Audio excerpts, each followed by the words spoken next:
Assalamualaikum warahmatullahi wabarakatuh. Saya Kurnia Nur Fajar ingin mempresentasikan tugas saya yang berjudul Perencanaan Rancangan Sistem Informasi Akademik Sekolah Dasar. Studi kasus SDN Pakualam 1. Saya sendiri Kurnia Nur Fajar dengan NIM 17552011147. Ya, kita mulai. Yang pertama ada latar belakang, rumusan masalah, batasan masalah, tujuan penelitian, manfaat penelitian, metode pengumpulan data, dan metode perencanaan strategis. Yang pertama, latar belakang. Seiring berkembangnya teknologi informasi mengakibatkan banyaknya perubahan yang terjadi di kehidupan manusia. Sebelum berkembangnya teknologi informasi, aktivitas dapat memakan waktu. Dengan berkembangnya teknologi ini, setiap pekerjaan dapat diselesaikan dengan efektif dan efisien. Dan dengan adanya teknologi komputer, dapat mempercepat segala aktivitas dalam waktu singkat. Kecanggihan teknologi sangat mendukung dan juga dibutuhkan dalam membantu melancarkan kinerja dalam dunia pendidikan maupun perusahaan, khususnya di bidang sistem pengolahan data agar menjadi sebuah informasi yang tepat dan akurat. Sekolah merupakan lembaga untuk para siswa yang pengajaran siswa atau murid di bawah pengawasan guru. Sebagian besar negara memiliki sistem pendidikan formal yang pada umumnya. Dengan adanya permasalahan tersebut, dapat disimpulkan penulis yang akan merancang suatu sistem sesuai dengan kebutuhan pihak sekolah dasar yang bernama Perencanaan Rancangan Sistem Informasi Akademik Sekolah Dasar yang nantinya akan berguna dan berjalan maksimal. Yang kedua, ada rumusan masalah. Rumusan masalah itu ya sebagai berikut. Pencatatan data akademik pada SDN Pakualam 1 masih menggunakan cara konvensional, sehingga pengolahan data menjadi lambat. Yang kedua, bagaimana membuat sistem informasi akademik yang efisien dan efisien. Yang ketiga, ada batasan masalah sebagai berikut. Sistem informasi akademik ini hanya membahas seputar akademik di SDN Pakualam 1. Hanya bisa diakses oleh 3 user saja. Yang pertama, yaitu user siswa. User siswa berperan sebagai siswa, yaitu dengan siswa hanya melihat jadwal, absen, dan nilai saja. Jadi begitu si siswa itu setelah jadi loginnya itu siswa hanya bisa melihat jadwal dan melihat absen maupun melihat nilai. Yang kedua ada user guru. Guru hanya bisa menginput absen dan nilai. Jadi setelah guru melakukan login ke aplikasi sistem akademik, guru itu hanya bisa menginput absen dan nilai. Yang ketiga, user akademik. Akademik memberikan informasi jadwal sekolah dan informasi lainnya. Seperti pada umumnya, akademik itu hanya memberikan pengumuman seperti jadwal sekolah, informasi libur sekolah, maupun informasi jadwal-jadwal masuk akademik. Yang keempat, tujuan penelitian. Menghasilkan sistem informasi akademik berbasis web pada SDN Pakualam 1 yang mampu mengatasi kelemahan-kelemahan dari sistem yang sedang dipakai saat ini. Jadi fungsi tujuan penelitian ini adalah menghasilkan sistem yang berbasis web untuk mengatasi kelemahan-kelemahan yang ada.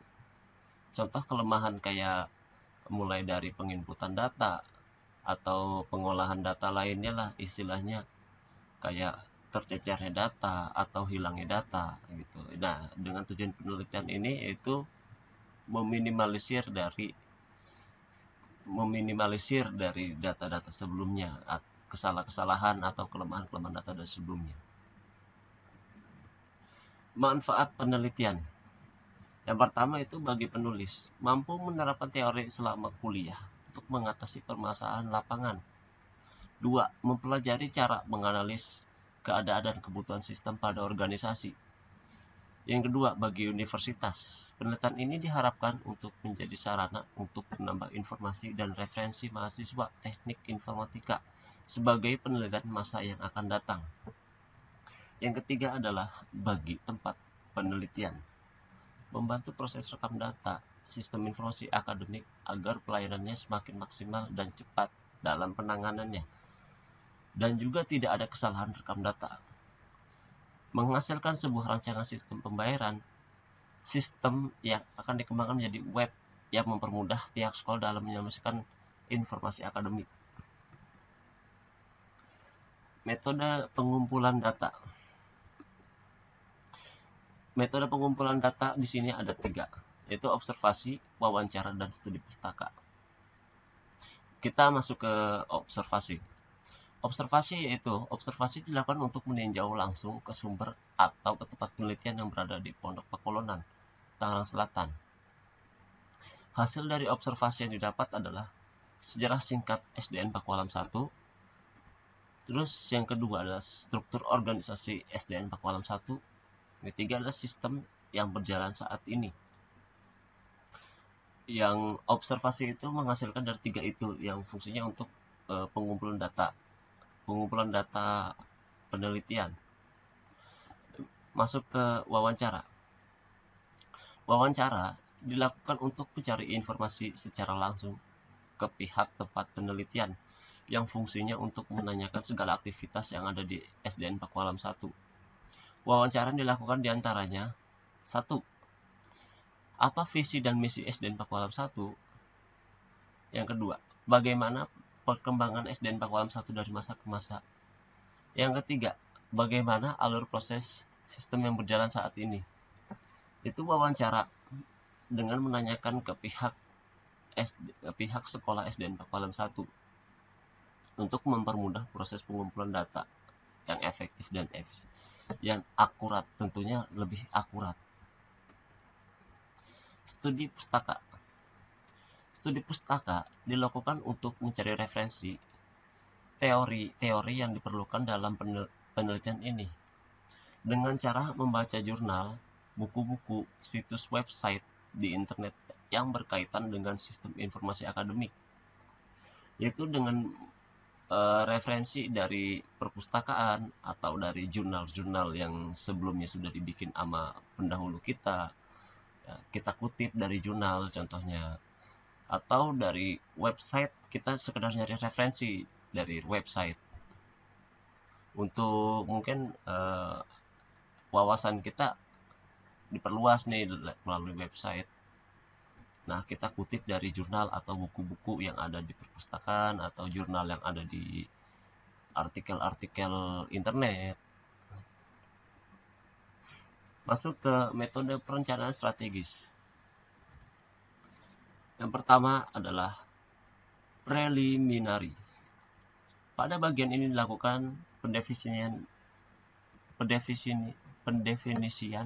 perancangan pada SDN Pakualam 1. Tahapan yang dilakukan dengan fase ini adalah menetapkan prinsip perencanaan strategis dalam sistem informasi. Yang kedua adalah menentukan identifikasi 5W plus 1H tools. Yang dilakukan pada tahap preliminary adalah prinsipal katalog. Yang kedua, requirement management. Pada fase ini dilakukan analis kebutuhan perusahaan dan user. Fase ini bertujuan untuk mengelola kebutuhan arsitektur setiap fase pada siklus ADM. Tahapan yang dilakukan dalam fase ini adalah mengidentifikasi permasalahan pada SDN Pakualam 1. Yang kedua, membuat solusi terkait permasalahan yang teridentifikasi pada SDN Pakualam 1. Yang ketiga, membuat solusi sistem informasi untuk sekolah. Sekian presentasi dari saya, kurang lebih mohon maaf. Wassalamualaikum warahmatullahi wabarakatuh.